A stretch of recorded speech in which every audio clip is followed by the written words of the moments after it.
Voilà, bonjour, Rico007, et je tenais à vous partager la nostalgie d'une enfance heureuse que j'ai eue. Je me souviens de ces villages vivants, je dis bien vivants.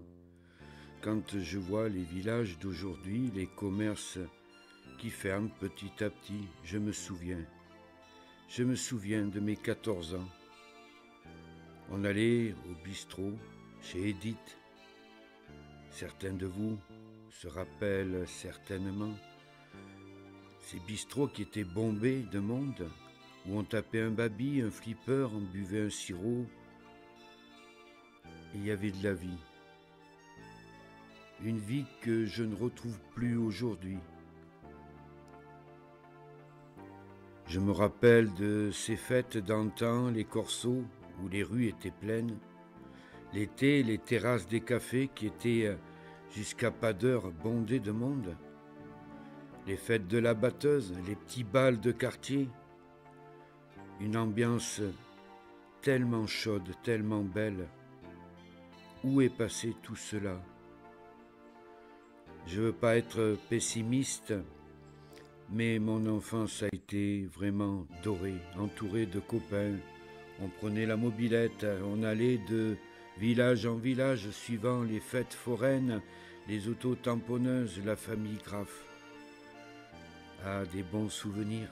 Et je me souviens même avoir travaillé dans un bar juste au moment où la loi est passée, où les fumeurs ont été interdits. Alors je respecte bien sûr les non-fumeurs, mais je peux vous assurer que le constat que j'en fais, c'est que le bar où je travaillais a eu moins de clients. Les petits gars qui venaient taper le carton l'après-midi en sirotant une bière, en fumant une cigarette, ça s'est perdu petit à petit. Et on voit les bars fermés, des commerces fermés. C'est triste, triste. Quand je me souviens de cette jeunesse, quand je revois des articles de presse ou les grandes braderies qu'il y avait dans les villages, où le petit village où j'habite recevait jusqu'à 15 000 personnes, on en est loin. J'ai l'impression que nos villages deviennent des villages fantômes. Quand on passe dans les rues, il y a si peu d'animation. Alors, que faire? Je n'ai pas la solution. Et puis, en plus, il y a eu, excusez-moi du peu, mais ce putain de Covid. Moi, je pensais naïvement que les gens en ressortiraient plus forts, plus solidaires.